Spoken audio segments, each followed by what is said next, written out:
Ahora bien, puede ser que con estos versículos no sea suficiente. Bueno, de todas maneras, yo sé que para algunos protestantes nunca es suficiente, ¿no? O sea, ningún versículo, ninguna evidencia. Para ellos lo importante es que no te hagas católico, ¿no? Entonces, sin embargo, puede ser que alguien razonablemente diga, bueno, esto sí es cierto, parece apuntar a lo que tú dices, pero aún así no existe un ejemplo o no existe la palabra omnipotencia, ¿no? O sea, nunca ningún apóstol le enseñó que, pues, alguien después de muerto, pues ya, compartiendo la naturaleza divina, eso implica forzosamente que ya pueda ser omnipotente, omnipresente. Entonces, digo, vuelvo a poner una analogía. No debemos entender que solo porque alguien muere en gracia de Dios, eh, automáticamente ya se hace como un semidios, ¿no? O sea, en el sentido de como les dijera, que, o sea, lo que voy es que es algo que Dios comparte, ¿no? De la misma manera, por ejemplo, que supongamos, eh, si yo soy, mm, si yo soy un mecánico, pero no tengo un taller mecánico, puedo pedir prestada herramienta, el espacio para arreglar un auto. Eh, en ese sentido, ¿qué con esto? eh, que yo atendía la ayuda de alguien para lograr un objetivo, en este caso reparar un auto. Bueno, los santos van a hacer lo mismo. Por sí solos, ellos no son omnipresentes y omniscientes, pero acuden a alguien que sí lo es. Están unidos a alguien que sí lo es, Dios. Entonces Dios, por ayuda, digamos que por virtud de Dios, ellos pueden con eso. Noten que digo pueden, ¿no? Bajo la voluntad de Dios y Dios les da la accesibilidad, ¿no? O sea, ellos tienen acceso a la omnipotencia de Dios, tienen acceso a la omnipresencia, ¿por qué no la tendrían? De la misma manera, ¿no? Que yo pueda acceder a la herramienta de alguien para reparar un auto. Entonces, puede ser, ¿no? Que, bueno, esto es importante entenderlo, porque el protestante como que no entiende eso, o sea, él va a separar al santo de Dios, siempre va a hacer esa insistencia, ¿no? Como que el santo no tiene acceso a eso, a pesar de que San Pablo dice, ¿no? Allá en Timoteo 12, reinaremos con él, dice. Y siempre habla en plural San Pablo, ¿no? Cuando se trata de Dios y los difuntos, o al menos los que mueren en gracia de Dios. Entonces, eso es lo que uno, esas utilidades en las que uno debe poner atención. Entonces, va a haber siempre esta insistencia de que digan que los muertos no pueden estar al tanto de lo que ocurre en la tierra, porque a lo mejor pues, estos versículos no dice la palabra omnipotencia. Acuérdense que ellos dicen, si no lo veo, no lo creo, ¿no? O sea, si no está la palabra omnipotencia, no creo en la omnipotencia de los santos, ¿no? Y puede haber cierta obstinación, ¿no? De eso. Sin embargo, suena muy bonito eso de decir, bueno, la gloria es para Dios y todo para Dios, y Dios es el único que lo puede todo, el único que lo sabe todo, y así, ¿no? Decir todo eso. La verdad es que suena bonito, nada más que vamos a ir a la práctica, a los hechos, a los ejemplos. El católico se va a apoyar, aparte de estos versículos que les dije, en ejemplos. Les voy a mostrar gente que murió y tenía acceso a un conocimiento que, de acuerdo a los protestantes, no deberían tener acceso, porque solo Dios lo sabe, ¿no? Y vamos a ver ahorita ejemplos de ese tipo. Por ejemplo, si recuerdan, o no sé si ya han llegado a leer, cuando muere Samuel, el profeta, y recuerdan que Saúl tuvo un evento con una divina y con un medium era. Bueno, ahí dice que es adivino, ¿no? Casi lo mismo. Y esta persona tiene acceso a Samuel muerto y ven que Samuel es el que unge a David. Entonces, como Samuel ya murió, David, perdón, Saúl necesita o pues pretende tener contacto con el alma de Samuel y sí lo logra, ¿no? Busca a una persona que se dedica a la adivinación y aquí es donde está el evento que les digo, es bíblico, está en la escritura y estamos hablando de un muerto que la escritura me dice que sí era Samuel y habla con un vivo. Vamos a ver si los muertos de verdad nada saben, ¿no? Para empezar, desde aquí ya va botada para el suelo esa doctrina de que están durmiendo, ¿no? Dicen los testigos de Jehová es que entraron a una dormición y solamente van a despertar de ese sueño cuando sea la resurrección de los muertos. Y aquí vemos que Samuel anda al parecer al pendiente de lo que pasa con Saúl y no solo eso, que también tiene conocimiento futuro de lo que le va a pasar a Saúl. Entonces díganme, ¿quién conoce el futuro? Pues yo creo que solo Dios, ¿no? Ni siquiera el demonio. Solo Dios conoce el futuro. Entonces, ¿cómo Samuel conocía el futuro? Es la pregunta que hay que hacer, ¿no? Ah, pues porque tiene acceso a Dios, ¿no? Muy probablemente. O sea, sea por eso, no por el poder de Samuel, sino porque tiene acceso a una comunicación con Dios en el más allá. Eso es lo que vamos a decir de los santos, que tienen una comunicación o un acceso que nosotros no tenemos, pero ellos sí porque están más cerca a Dios. Por ejemplo, miren, aquí voy a comenzar leyéndoles. Dice, ya Samuel había muerto y todo Israel lo había lamentado y la habían sepultado en Ramá, su ciudad. Dice, y Saúl había arrojado de la tierra a los encantadores y adivinos. Ven que los había corrido. En el verso 7 dice, entonces Saúl dijo a sus criados, buscadme una mujer que tenga espíritu de adivinación para que yo vaya a ella y por medio de ella pregunte. Y sus criados le respondieron, he aquí hay una mujer en Endor que tiene espíritu de adivinación. Entonces Samuel, aún sabiendo, perdón, Saúl aún sabiendo que esto era pecado, pero pues a él le urgía porque estaba en decadencia su reinado y le urgía tener contacto con Samuel. Dice, y se disfrazó Saúl, o sea, obviamente para que no lo reconozcan, ¿no? Y se puso otros vestidos y se fue con dos hombres. Y vinieron a aquella mujer de noche, y él dijo, yo te ruego que me adivines por el espíritu de adivinación y me hagas subir a quien yo te dijere. Dice, la mujer entonces les dijo, ¿a quién te haré venir? Y respondió, hazme venir a Samuel. Entonces le pide Saúl a esta divina que pues te ponga en contacto con el espíritu de, el alma de Samuel. Y Samuel, pues es un hombre de Dios, ¿no? O sea, fue un hombre de Dios. No vamos a pensar que Samuel estaba en el infierno, muy probablemente, pues era un profeta, una persona que, un santo de Dios, entonces va a estar en presencia de Dios, ¿no? Dice, y vino la mujer a Samuel, clamó en alta voz y habló aquella mujer a Saúl diciendo. Entonces fíjense que sí tiene un contacto con Samuel, la escritura me lo está diciendo. ¿Por qué se los digo? Porque a veces cuando ponemos este ejemplo, eh, algunos protestantes dicen, no, es que, por ejemplo, los adventistas dicen, es que aquí estaba hablando con un demonio, pero no, la escritura me dice que es Samuel, no me dice que es un demonio, dice que habló con Samuel. O sea, con tal de evadir el tema de que los muertos, porque como ellos sostienen que los muertos están en dormición, ¿no? Pues aquí se viene para abajo eso, porque ahí Samuel anda al pendiente y de hecho acude con la divina. Entonces, es algo que me respalda, ¿no? La escritura en sostener.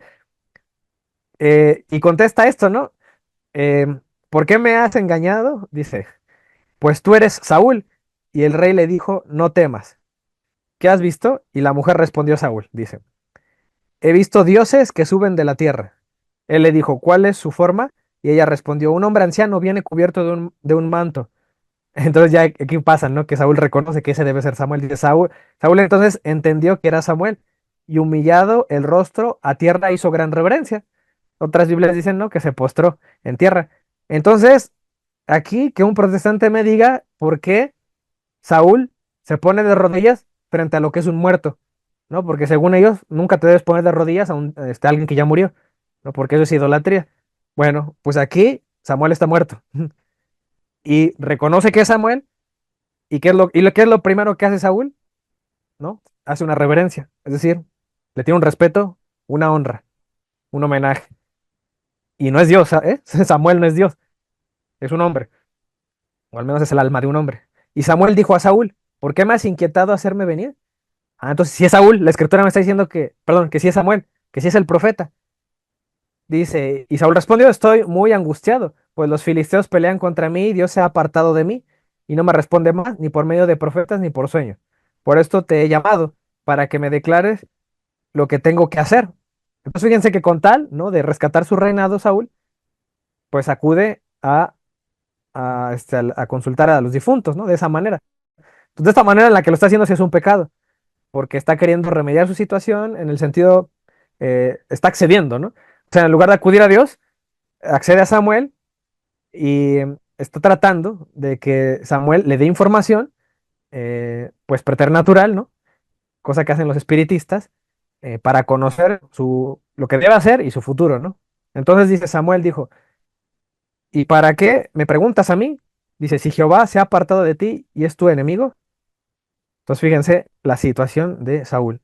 Dice, Jehová te ha hecho como dijo por medio de mí, pues Jehová ha quitado el reino de tu mano y lo ha dado a tu compañero David. ¿Qué es lo que pasó? ¿Se acuerdan? Porque había desobedecido a Saúl. Entonces David ahora era el nuevo ungido, en el cual reposaba el Espíritu de Dios. Y ahora dice el verso 18, como tú no obedeciste a la voz de Jehová, ni cumpliste el ardor de su ira contra Amalek, por eso Jehová te ha hecho esto hoy, y Jehová entregará a Israel también contigo en manos de los filisteos. Y mañana, entonces, o sea, fíjense, ahora le está hablando lo que le va a ocurrir en el futuro a Saúl. Y Samuel, ¿cómo lo sabe? No que él no sabe nada y los muertos nada saben, están apartados, no conocen nada de los vivos, no conoce, o sea, no saben nada, solo Dios sabe eso, ¿no? Pues bueno, aquí hay un muerto que sabe lo que le va a pasar en el futuro a Saúl. Mañana estaréis conmigo, tú y tus hijos, le está diciendo Samuel a Saúl. Y Jehová entregará también el ejército de Israel en mano de los filisteos. O sea que Samuel sabe exactamente cuándo se va a morir Saúl. Y no es Dios Samuel, ¿no? Entonces significa que algo comparte Samuel con Dios, por lo cual tiene acceso a esa omnisciencia de Dios, a ese conocimiento. Y Samuel está al tanto de lo que le pasa ahorita a Saúl y lo que le va a pasar al día siguiente.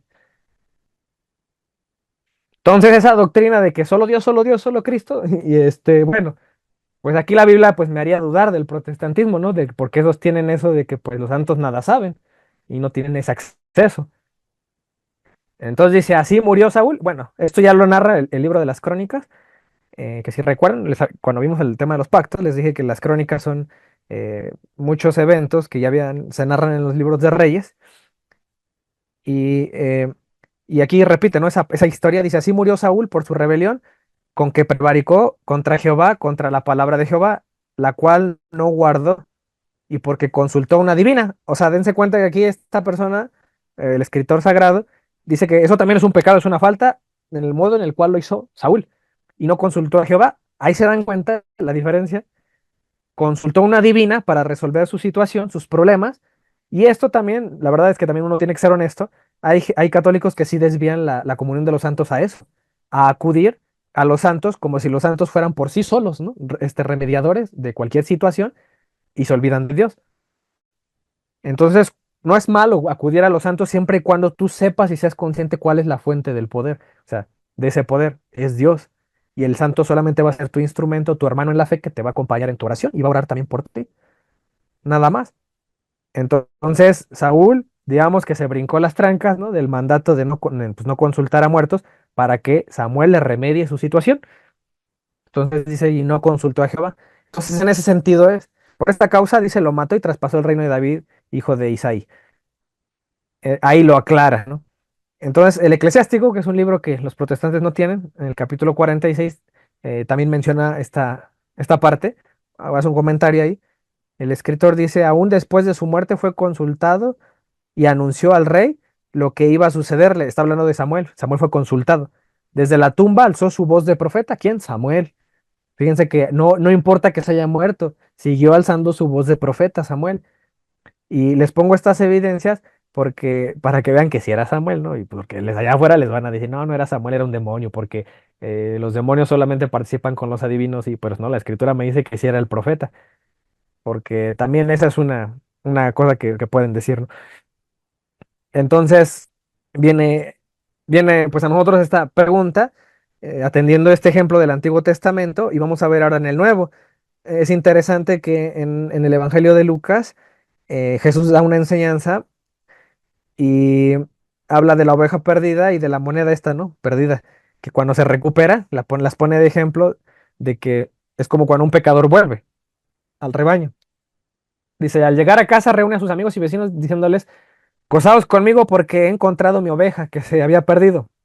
Os digo que así habrá más gozo en el cielo. Entonces, en este versículo es interesante porque Jesús pudo haber dicho, habrá más gozo de parte de Dios. ¿Por qué dice que el cielo se regocija? No será porque desde arriba es una nube de testigos que está al tanto de lo que ocurre abajo. Es decir, no solamente Dios se entera de lo que ocurre en la tierra, sino también los santos, los que están unidos a Él. Por eso hay un gozo en el cielo, no nada más en Dios, en todos. Ah, eso significa que cuando yo hablo aquí desde la tierra y lo que me pasa en la tierra, muy posiblemente, de acuerdo a esta evidencia, es porque también la gente que está con Dios, los almas, pueden estar al tanto de nosotros. Entonces, un converso, cuando una persona se convierte a Cristo, pues todos ellos se gozan porque están al tanto de lo que ocurre en la tierra, ¿no? Entonces, por eso dice, habrá más gozo en el cielo por un pecador que se arrepiente que por 99 justos que no necesitan de arrepentimiento. Y también se menciona unos versículos más adelante, cuando pone el ejemplo de la moneda, ¿no? Ese fue el ejemplo de la oveja, cuando pone el ejemplo de la moneda, también dice una frase muy semejante, que cuando se encuentra esa moneda, ¿no? Dice, cuando la encuentra, reúne a sus amigas y vecinas diciendo, gozaos conmigo porque he encontrado el dracma que había perdido. Así os digo que hay gozo delante de los ángeles de Dios por un pecador que se arrepiente. Entonces el gozo, dense cuenta ahí cómo también desde ahí Jesús habla del cielo como una unidad. Es decir, no es Dios y aparte los santos. O sea, están todos juntos y todos son felices ahí en el cielo por todos los que se van convirtiendo aquí abajo, en la tierra, todos los que regresan. Entonces, si andan al pendiente, ¿no? Si andan, este, de lo que ocurre aquí, en la tierra. Y este que es uno de los más, para mí, de los más contundentes, es una visión que tiene Juan del cielo, ahí en el libro del Apocalipsis. Menciona, dice, cuando abrió el quinto sello, o sea, Juan está viendo algo que está pasando en el cielo, y él ve un templo, si se acuerdan. Dice, viva bajo el altar, había un altar, ¿no? Y ven que ahí ve el cordero y ve velas, un montón de cosas, rollos, sellos que se abren, dice, las almas de los que habían sido muertos. Y lo subrayo porque para que vean que están muertos, o sea, Juan no está viendo a vivos.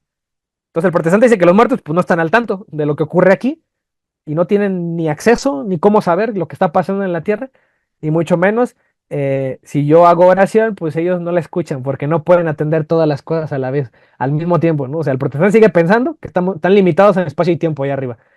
Y desde acá, bueno, digo, desde antes, imagínate aquí, si aquí dice que habrá por un converso, por una oveja que regresa, hay gozo en el cielo, ahora imagínense que se convierte en 100 o 1000 o 1.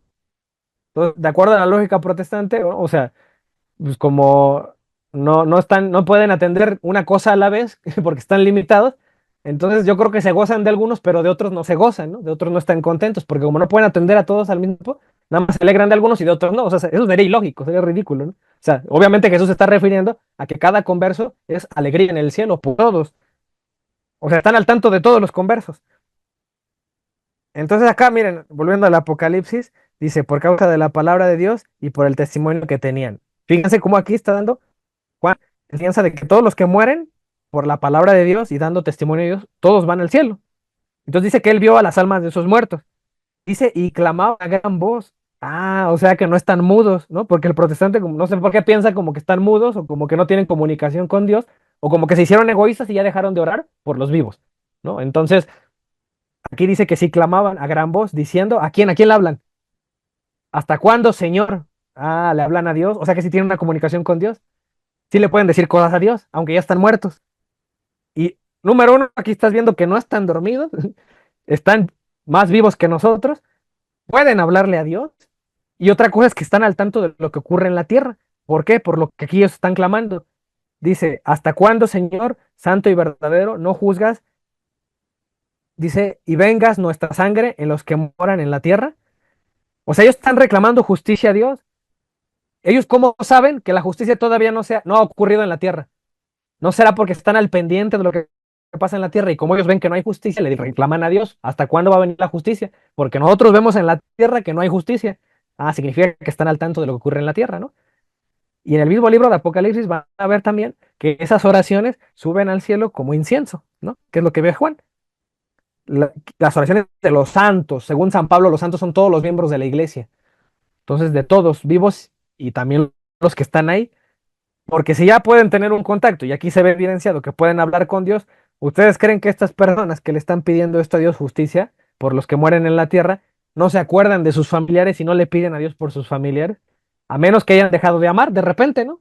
Pero uno sabe que cuando estás en presencia de Dios amas más, mucho más que aquí en la tierra. Ya llegaste a una plenitud. Por eso, ¿no? La carta de Hebreos dice eso, los espíritus de los justos hechos perfectos. Es decir, alcanzaron una perfección por la cual aman más y se puede sobreentender que un acto de amor como es la oración, lo deben de hacer, ¿no? Por más estas personas tienen hijos, tienen familia que sigue en la tierra. Entonces es súper lógico que si ya ves esto, bueno, si aman más, también le piden por las personas en la tierra.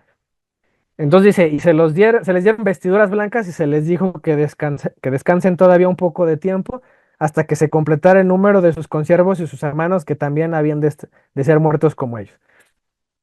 Entonces, miren, aquí, aunque digo, para mí aquí es como la evidencia es muy clara de que muchas cosas, que no están durmiendo, que sí tienen un contacto con Dios, que sí hablan, que sí están al pendiente de lo que pasa en la tierra y que aman más, por eso piden justicia. Entonces, aún así no va a faltar el protestante que diga, pero ahí no dice que pidieron por los de la tierra, ¿no? O por los demás, pero está diciendo ahí que hay gente que está sufriendo en la tierra, están pidiendo, ¿no? Justicia. Entonces, pues no sé, entonces ya no sé qué evidencias quieren, ¿no? O sea, qué ejemplo exactamente quieren de que pidió exactamente por una persona en especial. Pero aquí lo que quiero que vean es que sí hay respuesta, ¿no? O sea, sí hay evidencias, sí las tenemos. Que no lo crean ellos, bueno, pues lo siento mucho, ¿no?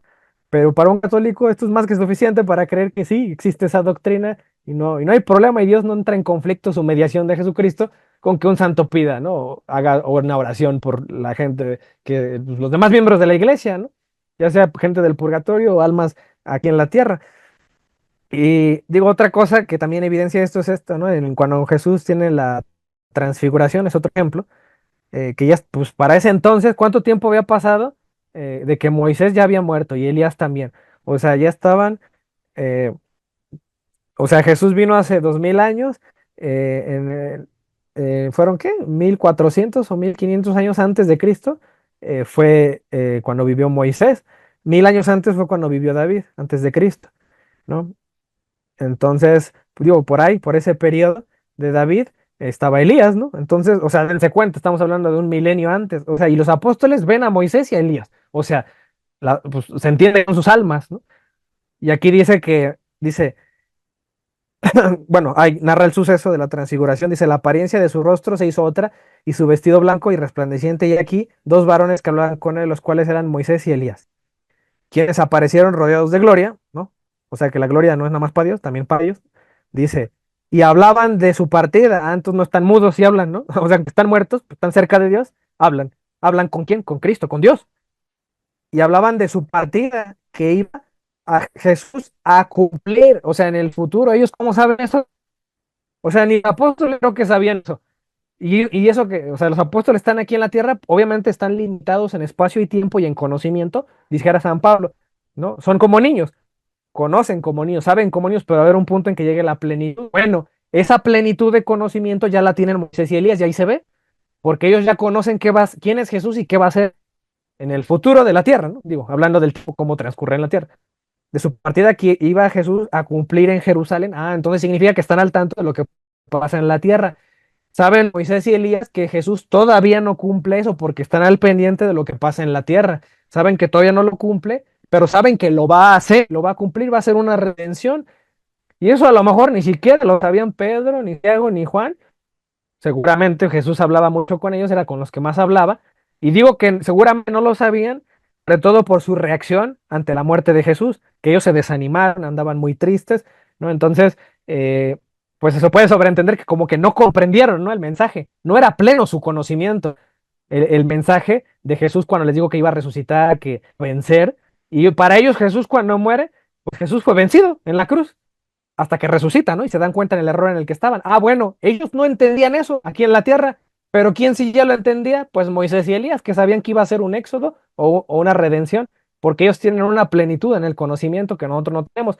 Eso creemos de los santos, que tienen ese conocimiento, esa plenitud, gracias al acceso que tienen a Dios, porque están más cerca a Él.